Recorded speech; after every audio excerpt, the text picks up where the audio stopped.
back to the block party. As I said earlier in a short that I made, we figured out that it was a wastegate. So I'm gonna put it on time lapse, take the wastegate off, show you how bad it's messed up.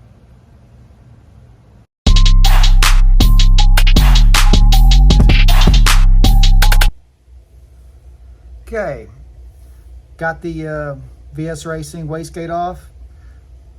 Now we're gonna take it apart, probably put you on time lapse, and we'll see what's wrong with it.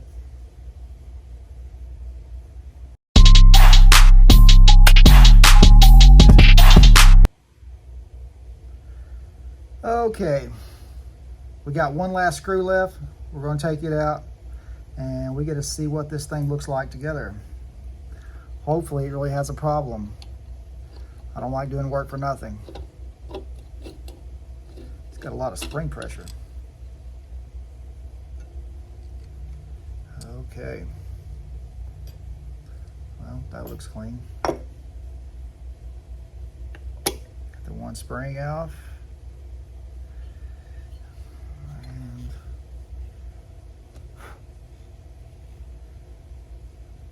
I don't see anything wrong with it.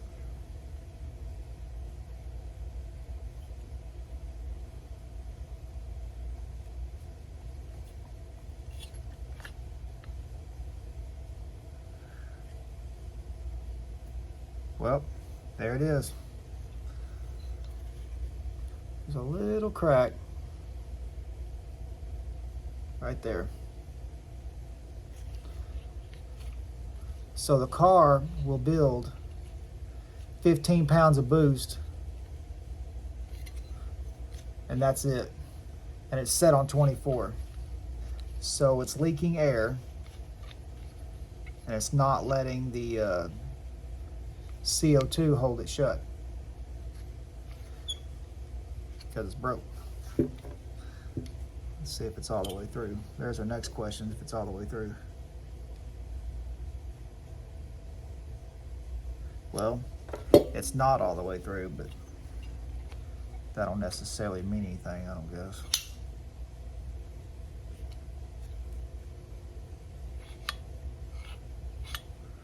Okay, looks like I need to order a diaphragm. Okay, so I went and got a smaller Allen head because I want to see if there's any more damage besides that one little spot. I was hoping to find something worse than just material crack that's not all the way through. It really bugs me that that spot's not all the way through.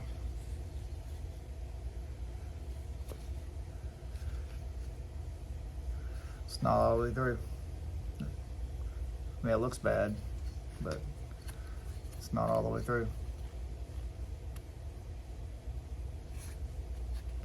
I would say, if that is my problem, that the material on the opposite side is it's not airproof, and that this silicone rubber side is what makes it airproof. And in that case, if that's the problem, then that big old cut is why I'm having boost problems. All right, well, I guess we will replace this and let you all know if it fixes it or not. Thanks for watching.